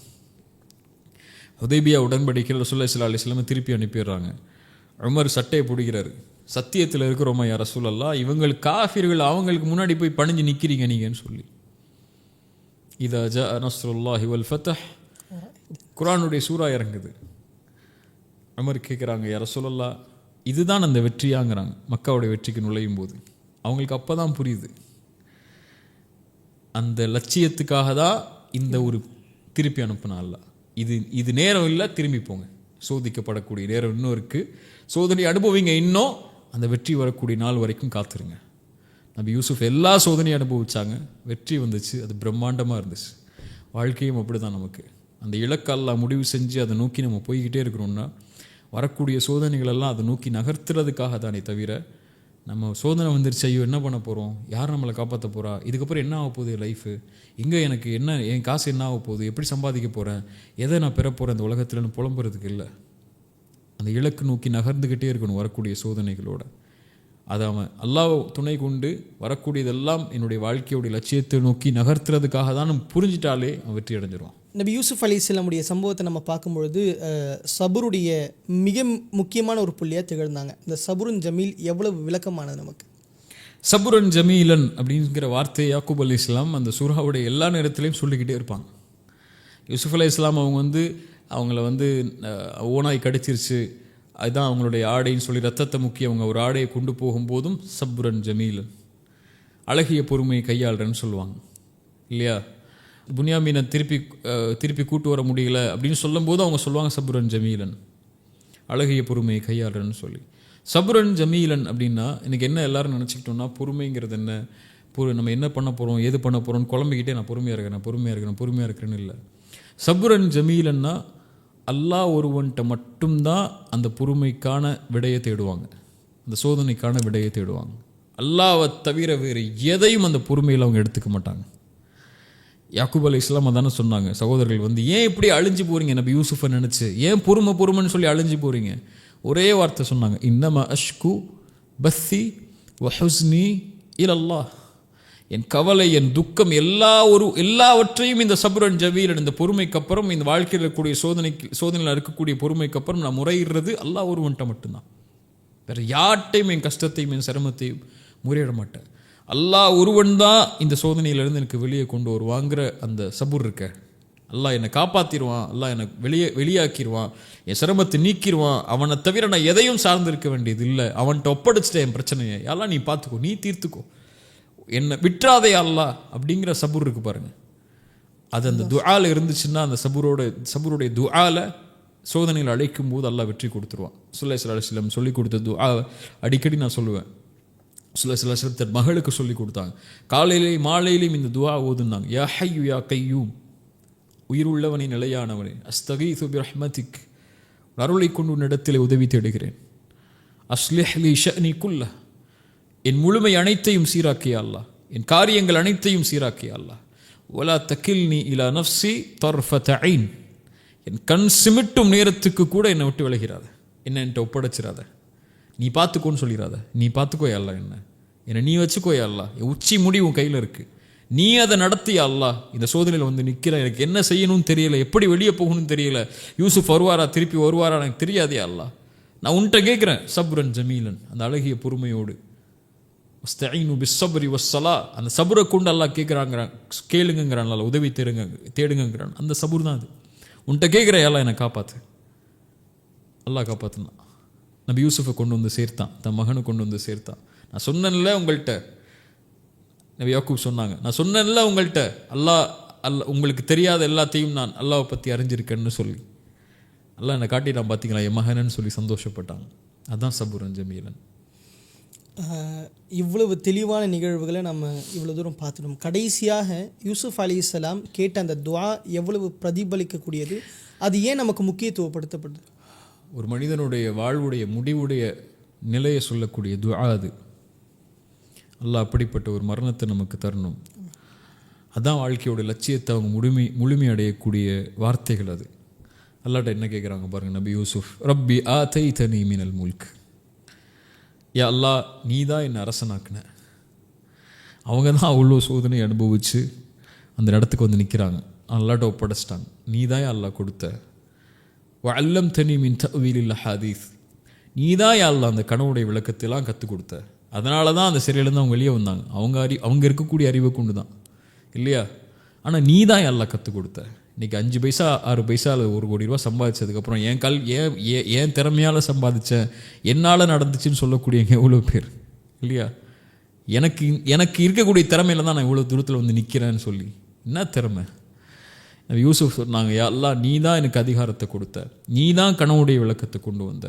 ஃபாத்திரஸ் ஸமாவாதி வல் அர்த், வானங்கள் பூமிகளை நிர்வகித்தவன் நீதான். நீ தான் என் வாழ்க்கையில் எல்லாத்தையும் முடிவு பண்ண. கஷ்டம் நஷ்டம் இன்பம் துன்பம் இருள் சந்தோஷம், எப்போ நான் சிரிக்கணும், எப்போ அழணும், எப்போ சோதிக்கப்படணும், எப்போ வெளியே வரணும், எல்லாத்தையும் டிசைட் பண்ணது நீ தான். என் லைஃப்பை டிசைன் பண்ணதே நீ தான்.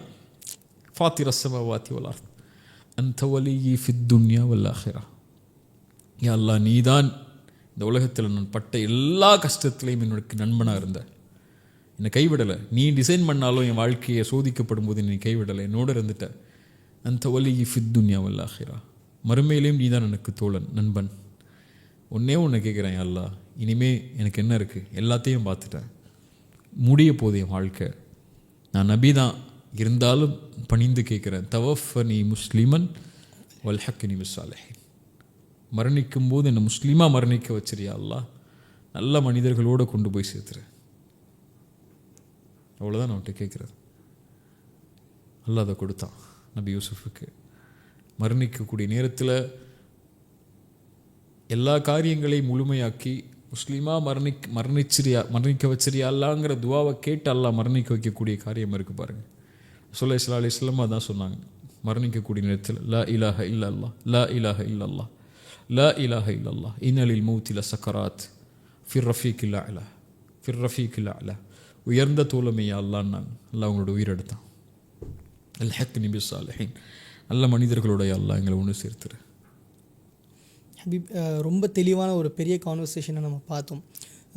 யூசுஃப் அலைஹிஸ்ஸலாமுடைய அனைத்து சம்பவங்கள்லேருந்து நம்ம ஒரு விஷயத்தை இன்றைக்கி இருக்கக்கூடிய சூழ்நிலை பின்பற்றணும் அப்படின்னா, what is your last advice for? Yusuf அலைஹிஸ்ஸலாமுடைய வார்த்தை தான் அதுவும். வாழ்க்கையில் வரக்கூடிய எல்லா சோதனைகள்லேருந்தும் அவங்க எப்படி வெளியே வந்தாங்கிற ஒரு மேஜிக்கான ஒரு வேர்டை சொல்கிறாங்க. அவங்க சகோதரர்கள்ட்ட பேசினதுக்கப்புறம், இன்னஹு மயத்தகி வயஸ்பிர் ஃப இன்னல்லாஹ லா யுதீஉ அஜ்ரல் முஹ்சினீன், யார் அல்லாவை பயந்து கொண்டு பொறுமையோடு இருக்கிறாங்களோ, வரக்கூடிய சோதனைகளில் அல்லாவை பயந்து கொண்டு அல்லாவுடைய பயத்தை எடுத்துக்கொண்டு வரக்கூடிய சோதனைகளில் மிக பொறுமையோடு சகித்து கொண்டு, அல்லாவுடைய சோதனை அல்லாஹ் என்னை வெளியே கொண்டு வருவாங்கிற நம்பிக்கையோடு பொறுமையாக அந்த காரியத்தை சகித்து அல்லாவுடைய அச்சத்தை கொண்டு நடந்து போகிறாங்களோ, இன்னல்லாஹ் லா யுதீஉ அஜ்ரல் முஹ்சினீன், ஒருபோதும் அந்த நல்லவர்கள் செய்யக்கூடிய செயலுடைய காரியத்தை அல்லாஹ் வீணாக்கிட மாட்டான். அவங்கள அல்லாஹ் கைவிற்றவே மாட்டான். எல்லா நிலைகளிலையும் தக்வா சபூர், எல்லா சோதனைகள்லையும் பிரச்சனைகள்லையும் கஷ்டங்கள்லையும் இன்னல்கள்லையும் அல்லாஹ்வுடைய அச்சமும் பொறுமையும், அல்லாஹ் என்னை கைவிட மாட்டாங்கிற நம்பிக்கையோடு நகர்ந்த அல்லாஹ் எனக்கு இதை கொடுத்துட்டான்னு நபி யூசுஃப் சொன்னாங்க. அதான் நம்ம பெற வேண்டிய பாடம்னு நினைக்கிறேன். எதையெல்லாம் நாம் பாடங்களாக பெற்றோமோ அதை வாழ்வில் நம்ம பிரதிபலிக்கிறதுக்கு அல்லாஹ் உதவி செய்யட்டும். ஜஸாக்குமுல்லாஹ் கைரன். ஜஸாக்குமுல்லாஹ் கைரன் கத்திரா. இது போல் பல நிறைய விஷயங்களை தெரிஞ்சு கொள்வதற்கு அல்லாஹ் நமக்கு உதவி செய்யட்டும். ஜஸாக்குமுல்லாஹ் கைரன். பாரக்கல்லாஹ் ஃபீக்கும். பாரக்கல்லாஹ் ஃபீக்கும். ஜஸாக்குமுல்லாஹ். அஸ்ஸலாமு அலைக்கும் வலைக்கும் அஸ்ஸலாம் வரஹ்மத்துல்லாஹி வபரகாத்துஹு.